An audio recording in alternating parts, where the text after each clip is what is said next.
നമസ്കാരം ശരത്തെ. നമസ്കാരം. സത്യത്തിൽ നിങ്ങളുടെ മുമ്പ് ഇരിക്കുമ്പോൾ ഉണ്ടല്ലോ അഭിമാനം തോന്നുന്നുണ്ട്. കാരണം അങ്ങനെ ഒരു ദൗത്യമാണ് നിങ്ങൾ രണ്ടുപേരും ഏറ്റെടുത്ത് വളരെ വിജയകരമായി പൂർത്തിയാക്കിയത്.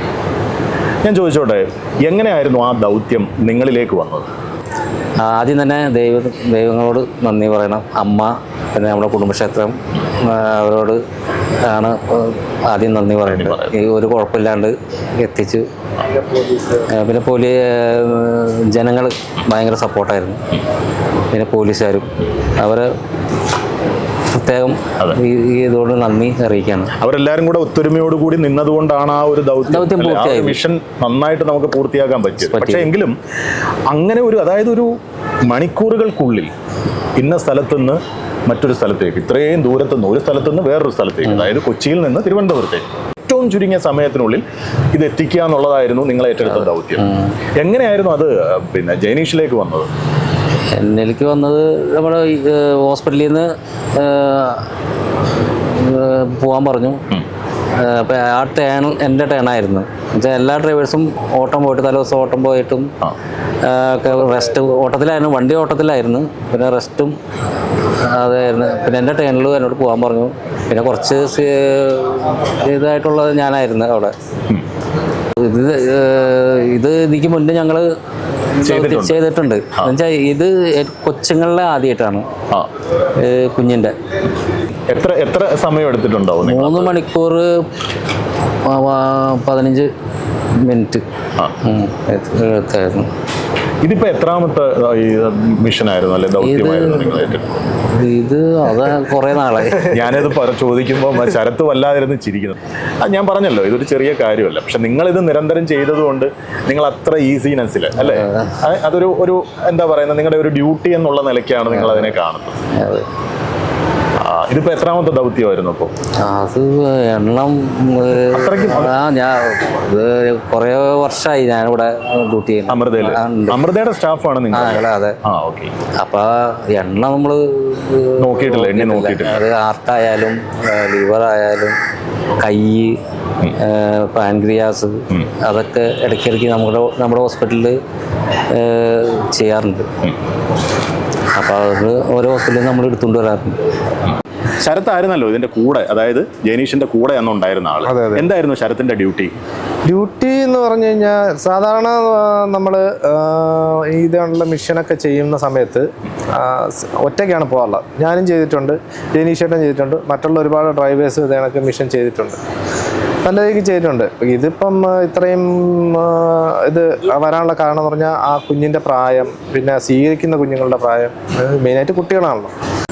എന്നിലേക്ക് വരാനുള്ള കാരണം എന്ന് പറഞ്ഞു കഴിഞ്ഞാൽ, ജൈനീഷേട്ടൻ ഒറ്റയ്ക്കാണ് ഇത് ആദ്യം ദൗത്യം കൊടുത്തിരുന്നത്. അപ്പോൾ സ്വാഭാവികമായിട്ടും നമ്മൾ ഇവിടെ ഇങ്ങനെയുള്ള മിഷൻ ചെയ്യുമ്പോൾ ഒന്ന് സ്റ്റാഫ് ഉണ്ടാവും. കാരണം എന്ന് പറഞ്ഞാൽ കൂടുതലും ഞങ്ങൾ എടുത്തിട്ട് വരികയാണ് ചെയ്യുന്നത്. അപ്പം സ്റ്റാഫ് അതിന് കൂടെ ഉണ്ടാവും. അപ്പം നമുക്ക് ആ സ്റ്റാഫുമായിട്ടൊരു കമ്മ്യൂണിക്കേഷൻ ഉണ്ടായി. അപ്പം നമ്മുടെ കാരണം എന്ന് പറഞ്ഞാൽ ഫോൺ ഇതിന് മെയിനായിട്ടുള്ള കാര്യമാണ്. കാരണം എന്ന് പറഞ്ഞാൽ ഗ്രൂപ്പ്, വാട്സപ്പ് ഗ്രൂപ്പുകൾ, പിന്നെ ഓരോ സ്റ്റേഷനിലെ പോലീസുകാർ ഇങ്ങനെ അപ്ഡേറ്റ് ചെയ്യണം. അവരിലേക്ക് നമ്മൾ അപ്ഡേറ്റ് ചെയ്യണം, ഞങ്ങൾ എവിടെ എത്തി, ഇന്ന സ്ഥലത്തെത്തി, ഇന്ന സ്ഥലത്ത്. ആ ഒരു അപ്ഡേഷനിലാണ് ഇതെല്ലാം കാര്യങ്ങൾ, ആ കോർഡിനേഷനിലാണ് കാര്യങ്ങളെല്ലാം നടക്കുന്നത്. ഇതെല്ലാം ഓൺലി ഫോൺ വഴി നമ്മൾ ലൈവ് ലൊക്കേഷൻ കൊടുത്തോണ്ടിരിക്കണം. അതിനനുസരിച്ച് തന്നെ ഓരോ സ്റ്റേഷനിൽ നിന്ന് എവിടെ എത്തിയെന്ന് ചില ഫോണിൽ തന്നെ കോൾ വന്നുകൊണ്ടിരിക്കും. നിങ്ങളെ കൺട്രോൾ ചെയ്യുന്ന ആരായിരിക്കും? പോലീസുകാർ, കൂടുതലും പോലീസുകാരായിരിക്കും. പിന്നെ ഇതിന് തന്നെ 2 ഗ്രൂപ്പ് തന്നിട്ടുണ്ട്. അപ്പം ഇതെല്ലാം കൂടെ പുള്ളിക്ക് ഡ്രൈവ് ചെയ്യുന്നതിനിടയിൽ ഒറ്റയ്ക്ക് ചെയ്യാൻ പറ്റില്ല. അങ്ങനെയാണ് എന്നെയും കൂടെ അതിനകത്തേക്ക് ആഡ് ചെയ്തത്. കാരണം ഈ 2 ഡ്രൈവർമാർ നമ്മൾ ഹോസ്പിറ്റലിൽ നിന്ന് ആദ്യമായിട്ടാണ് ഇങ്ങനെ 2 ഡ്രൈവർമാരായിട്ട് ഇത് ചെയ്യുന്നത്. സാധാരണ ഏതെങ്കിലും ഒരു സ്റ്റാഫിനെ ആയിരിക്കും ഇത് ഏൽപ്പിക്കുന്നത്, മെഡിക്കൽ സ്റ്റാഫിനെ. ഇതാദ്യമായിട്ടാണ് ഞങ്ങൾ 2 ഡ്രൈവർ. കാരണം എന്ന് പറഞ്ഞാൽ ഇത് കൊടുക്കാനായിട്ടാണല്ലോ, ഇവിടെ നിന്ന് അങ്ങോട്ട് എത്തിക്കാനാണ് പോകുന്നത്. അതിനനുസരിച്ച് പോലീസുകാർ നിങ്ങൾക്ക് തരുന്ന നിർദ്ദേശം എന്തായിരിക്കും? ഇത് ടൈമിങ്ങിന്റെ കാര്യമാണോ പറയുന്നത്, അതോ എവിടെയെങ്കിലും ട്രാഫിക് ബ്ലോക്ക് ഉണ്ട് ആ വഴി മാറിക്കോ, ഇങ്ങോട്ട് മാറിക്കോ, എന്തെങ്കിലുമൊക്കെയാണ്? എന്തായിരിക്കും അവർ തരുന്ന നിർദ്ദേശങ്ങൾ? അവര് നമ്മളടുത്ത് ആദ്യം ചോദിക്കും, കംഫർട്ടായിട്ട് ഞങ്ങൾക്ക് പോകാൻ പറ്റിയ റൂട്ട് ഏതാണെന്ന് ചോദിക്കും. നിങ്ങളോട് ചോദിക്കും? നമ്മളടുത്ത് നമ്മളെ അഭിപ്രായമാണ് അവർ ആദ്യം എടുക്കുന്നത്. അവരല്ല തീരുമാനിക്കുന്നത്. നമ്മളൊരു റൂട്ട് പറഞ്ഞു കൊടുക്കും അവർക്ക്, ഈ റൂട്ട്. കാരണം എന്ന് പറഞ്ഞു കഴിഞ്ഞാൽ ഇത്രയും നാളും നമ്മൾ ഈ മിഷനൊക്കെ ചെയ്യുമ്പോൾ കൂടുതലും നാഷണൽ ഹൈവേ തന്നെ എടുത്തോണ്ടിരുന്നത്. നാഷണൽ ഹൈവേയിലാണ് കൂടെ സ്പീഡിൽ എത്താൻ പറ്റില്ല, കാരണം വളവുകൾ കുറവാണ്. ഇപ്പോൾ റോഡ് പണി നടക്കുന്നതുകൊണ്ടാണ് ഞങ്ങൾ MC റോഡ് ഇത്തവണ സെലക്ട് ചെയ്തത്. നാഷണൽ ഹൈവേ ആയിരുന്നെങ്കിൽ ചിലപ്പോൾ ഇതിനേക്കാളും നേരത്തെ എത്താമായിരുന്നു. പിന്നെ ഒരു ആപത്തും കൂടാതെ എത്തി. അപ്പോൾ ഈ അപ്ഡേഷൻ ചെയ്യാനും കോർഡിനേറ്റ് ചെയ്യാനും വേണ്ടിയിട്ടാണ് കൂടെ കൂട്ടിയത്. ശരത്ത് ഇങ്ങനെ പോകുന്നത് ആദ്യമായിട്ടാണ്? ഞാൻ ഇങ്ങനെ പോകുന്നത് ആദ്യമായിട്ടാണ്. കോർഡിനേറ്ററായിട്ട് പോകുന്നത്. സാധാരണ ഡ്രൈവറായിട്ടാണ് പോകാറുള്ളത്. ഞാൻ ആദ്യം എടുത്തത് എന്ന് പറഞ്ഞു കഴിഞ്ഞാൽ നമ്മുടെ ഒരു ഫുട്ബോൾ കളിക്കുന്ന ചെക്കൻ ഉണ്ടായിരുന്നല്ലോ, അന്ന് അങ്ങനെ ആയിട്ട് അവൻ്റെ എല്ലാ അവയവങ്ങളും ഹാർട്ടും കാര്യങ്ങളും എല്ലാം അവർ ദാനം ചെയ്തായിരുന്നു. ആ കുട്ടിയുടെ കൈ തിരുവനന്തപുരത്ത് നിന്ന് അമൃതയിലേക്ക് കൊണ്ടുവന്നത് അതായിരുന്നു ആദ്യം ചെയ്തത്. ഞാനാകെ എല്ലാം കൂടെ ടോട്ടൽ ഒരു 2 or 3 എണ്ണം ആണെന്ന് തോന്നുന്നു. നിങ്ങൾ ഇത്രയും വലിയ ഒരു റിസ്കി ടാസ്ക് ആണിത്, ചെറിയ കാര്യമല്ലല്ലോ. അങ്ങനെ നിങ്ങൾ ആ ഡ്രൈവ് ചെയ്യുമ്പോൾ നിങ്ങളുടെ മനസ്സിനകത്തുള്ള ഒരു എന്തായിരിക്കും നിങ്ങളുടെ ഒരു ഫീലിങ്സ്? അത് പറയണമെങ്കിൽ ഇപ്പം എന്ന് പറഞ്ഞു കഴിഞ്ഞാൽ ശരിയാണ്, ടെൻഷനും കാര്യങ്ങളും എല്ലാം ഉണ്ട്. കാരണം എല്ലാം ആലോചിക്കും, പക്ഷെ ആ ഡ്രൈവിംഗ് സീറ്റിൽ കയറിയിരിക്കുമ്പോൾ അതെല്ലാം മറക്കും. പിന്നൊരു ആവേശമാണ്. പിന്നൊരു ആവേശം. പിന്നെന്ന് പറഞ്ഞു കഴിഞ്ഞാൽ സ്പീഡല്ല നമുക്ക് വേണ്ടത്. ഇപ്പം എല്ലാ നിങ്ങൾ ഭയങ്കര സ്പീഡ്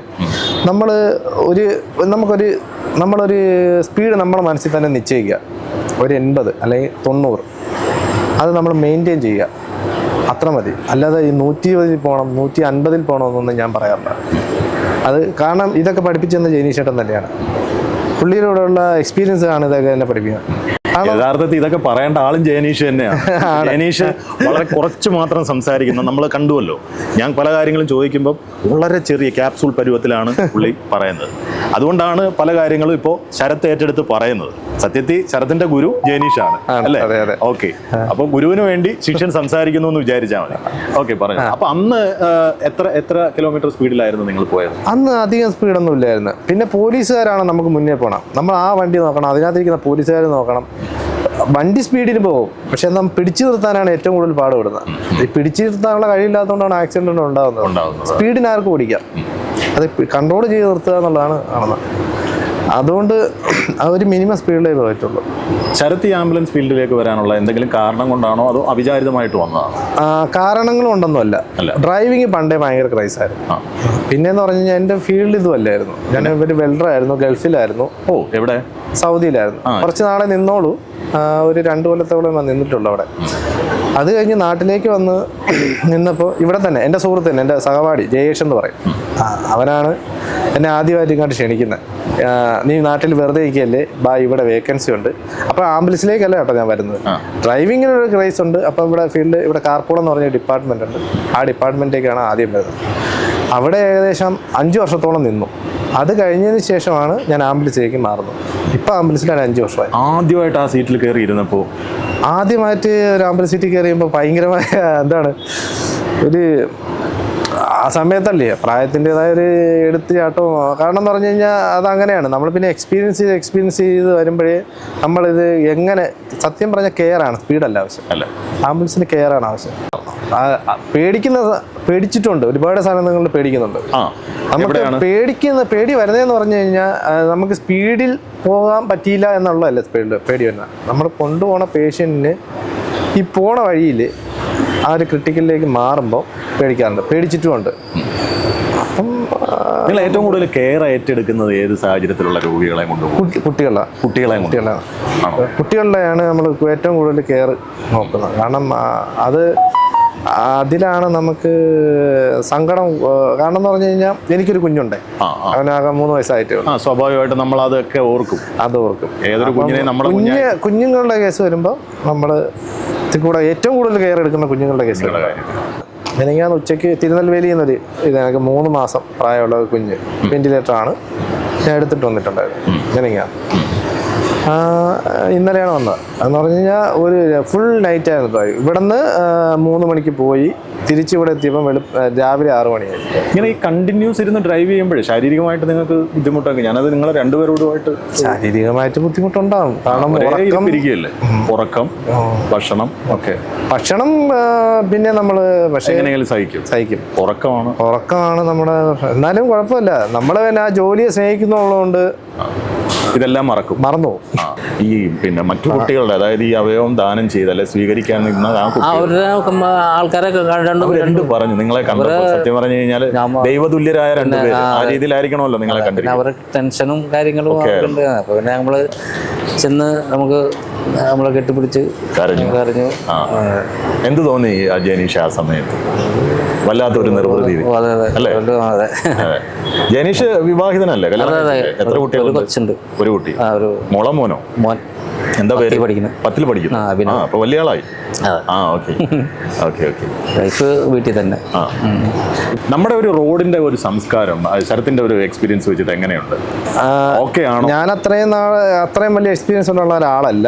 എങ്കിലും എന്നാലും നമ്മുടെ നാട് കേരളം കുറച്ചുകൂടെ ബെറ്റർ ആണ്. ആണല്ലേ? പുറത്തേക്ക് വേറെ സ്റ്റേറ്റിലേക്ക് പോണേക്കാളും. പക്ഷെ അവിടെ നല്ല റോഡുകളുണ്ട്. എന്ന് പറഞ്ഞാൽ നല്ല റോഡുകൾ എന്ന് വെച്ചാൽ വീതിയുള്ള റോഡുകളുണ്ട്. ഇവിടുത്തെ റോഡുകൾ നല്ലതെന്നല്ല ഞാൻ ഉദ്ദേശിച്ചത്. ഇവിടുത്തെ റോഡുകൾ മോശമാണെന്നല്ല ഉദ്ദേശിച്ചത്, ചെറുതാണ്. പിന്നെയെന്ന് പറഞ്ഞു കഴിഞ്ഞാൽ ബാക്കിയുള്ള സ്റ്റേറ്റിലെന്നൊക്കെ എന്ന് പറഞ്ഞു കഴിഞ്ഞാൽ ഒരു നിശ്ചിത അകലത്തിൽ നിന്ന് ഒരു നിശ്ചിത അകലത്തിലേക്കാണ് ടൗണുകളെല്ലാം ഉള്ളത്. പക്ഷേ എന്ന് പറഞ്ഞാൽ കേരളത്തിലെ റോഡിൻ്റെ സൈഡിൽ മൊത്തം ടൗണാണ്. എവിടെ നിന്ന് ആര് വേണോ ഇറങ്ങി വരാം. രണ്ട് സൈഡിലും കടകളും ഉണ്ട്, അതിനനുസരിച്ച് വീടുകളും ഉണ്ട്, സ്കൂളുകളും കാര്യങ്ങളും എല്ലാം ഉണ്ട്. ബാക്കിയുള്ള സംസ്ഥാനങ്ങളിൽ നല്ല രീതിക്ക് സ്പീഡിൽ പോകാൻ വെക്കുന്നതിൻ്റെ കാരണം അവർ ഒരു 100 കിലോമീറ്റർ ഇടയിലായിരിക്കും ഒരു ടൗൺ വരുന്നത്. അതുകൊണ്ട് അവിടെ നോക്കേണ്ട കാര്യമില്ല. പക്ഷെ ഇവിടെ എന്ന് പറഞ്ഞു കഴിഞ്ഞാൽ നമ്മളൊന്ന് കണ്ണ് അടച്ചു തുറക്കുമ്പോഴായിരിക്കും എന്തെങ്കിലും സംഭവിക്കാം. ചിലപ്പോൾ ഒരാളെ എടുത്ത് ചാടാം, ചിലപ്പോൾ ഒരു നായ വട്ടം വയ്ക്കാം, അല്ലെങ്കിൽ ചിലപ്പോൾ ഒരു സ്കൂളുള്ള ഇഷ്ടം പോലെ സ്കൂളുകളുണ്ട്. എന്തുവാണോ സംഭവിക്കാം. പിന്നെ റോഡിന്റെ അപകടങ്ങൾ എന്തെങ്കിലും സംഭവിച്ചിട്ടുണ്ടോ? നിങ്ങളിങ്ങനെ തട്ടും മുട്ടും ഒക്കെ ഉണ്ടായിട്ടുണ്ട്. ജനേഷ് പോകുമ്പോഴും സംഭവിച്ചിട്ടുണ്ട് ചെറിയ രീതിയിൽ. ഒരു അപകടത്തിൽ നിന്ന് നിങ്ങൾ വേറെ ഏതെങ്കിലും ഒരു ഹോസ്പിറ്റലിൽ ഇപ്പോൾ ഇവിടെ തന്നെ കൊണ്ടുവരുന്നു, അല്ലെ വേറെ എങ്ങോട്ടെങ്കിലും ഒക്കെ കൊണ്ടുപോകുന്നു, അങ്ങനെ അതിൽ നിന്ന് റിക്കവേർഡ് ആയിട്ടുള്ള ആൾക്കാർ എപ്പോഴെങ്കിലും വന്ന് ഷെയ്ക്കാൻ്റെ ഒരു കെട്ടിപ്പിടിക്കും, കരയും, അതൊക്കെ അനുഭവങ്ങൾ ഉണ്ടാവാറുണ്ട്. ശരി. ശരത്തെ, ഇത്രയും കാലത്തെ ഈ ഒരു ജോലിക്കിടയിൽ മനസ്സിനെ ഏറ്റവും കൂടുതൽ വേദനിപ്പിച്ച അല്ലെങ്കിൽ മറക്കാൻ പറ്റാത്ത ഏതെങ്കിലും ഒരു സാഹചര്യം ഉണ്ടായിരുന്നു രോഗികളെ കൊണ്ടുപോകുന്ന സമയത്തോ? മറക്കാൻ പറ്റാത്ത സന്തോഷമുള്ള കാര്യങ്ങളുണ്ട്, സംഭവിച്ചിട്ടുണ്ട്. സന്തോഷമില്ല, അതായത് വിഷമിപ്പിക്കുന്ന കാര്യങ്ങളുണ്ടായിട്ടുണ്ട്. അതിലൊരു എന്ന് പറഞ്ഞു കഴിഞ്ഞാൽ ഇവിടെ പാലായ്ക്ക് ഇവിടെ നിന്ന് തന്നെ ഹോസ്പിറ്റലിൽ നിന്ന് ഡിസ്ചാർജാണ്. അപ്പം വേറെ ഒന്നുമില്ല, സാധാ വണ്ടിയാണ്, അങ്ങനെയുള്ള IC വണ്ടിയാണ്, സാധാ വണ്ടി. അപ്പോൾ ഒരു പ്രായമുള്ളൊരു അച്ഛനാണ്. അപ്പോൾ പുള്ളി കണക്ക് ഇറങ്ങി വന്നു. പുള്ളി ഞാൻ വണ്ടിയിലേക്ക് കയറ്റാൻ തുടങ്ങിയ പുള്ളി എൻ്റെ അടുത്ത് പറഞ്ഞു, ഞാൻ ഇന്ന് മരിക്കുമെന്ന് പറഞ്ഞു. നടന്ന സംഭവമാണ്. അപ്പം പുള്ളിയുടെ മകനുമുണ്ട് അവിടെ, മകനുമുണ്ട്, പുള്ളി പേഷ്യൻ്റെ ഭാര്യയുണ്ട്. അപ്പോൾ ആ മകൻ എൻ്റെ അടുത്ത് പറഞ്ഞ് ഇത് സ്വാഭാവികമായിട്ടാണ്, പുള്ളി കുറേ നാളായി അരയ്ക്ക് കീപ്പോട്ട് തളർന്ന് കിടക്കുകയാണ്, അത് ഇൻഫെക്ഷനുമായിട്ടുണ്ടോ, അതിൻ്റെ ശരി ഓക്കെ അതെന്ന് പറഞ്ഞ് പുള്ളിക്ക് വേറെ സപ്പോർട്ടുകളോ കാര്യങ്ങളൊന്നുമില്ല, റൂം എയറാണ്, ഒരു കുഴപ്പം.